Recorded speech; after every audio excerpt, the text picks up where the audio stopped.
Estamos acá en Huaraz en una premiación a Tusparia de Oro, la quinta edición de Tusparia de Oro, a lo mejor es el año 2018. Flor, ¿cómo está? ¿Cómo te sientes en esta premiación? Como una de las mejores intérpretes, cantantes acá en la región Ancash.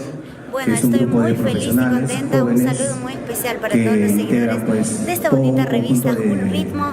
Mi amiga Flor Javier siempre trabajando de verdad de la mano con todo el público maravilloso.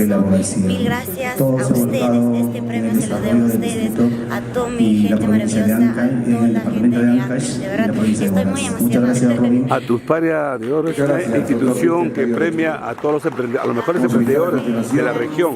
Estoy muy agradecida a la capitán PNP, esta bonita lista. Silvana Torres Alfaro, no sé cómo la mejor comisaria en turismo en la región Ancash. Ahí está la Tusparia, que es un héroe, no era un héroe. Y la diploma, a una efectiva, precisamente, y la medalla, ¿no? Oficial. Este premio lo dedicas a todos tus fans en todo el Perú. Silvana Torres. Sí, de verdad se lo dedico a todos los fans de diferentes rincones de nuestro querido Perú que gustan las canciones de Flor Javier, y esperamos seguir así conquistando más corazones y llegar a todos los lugares donde ustedes quieren que nosotros estemos allí. Gracias, Flor Javier, y felicitaciones por este premio que has obtenido acá en la región Ancash. Mil gracias a todos mis paisanos ancashinos.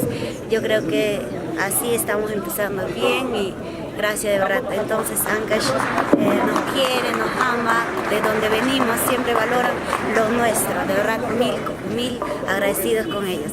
Y gracias. Felicitaciones. Con John Leiva Producción. Con John Leiva Producción. Éxitos, amiga. Gracias. A celebrar, se ha dicho. A celebrar.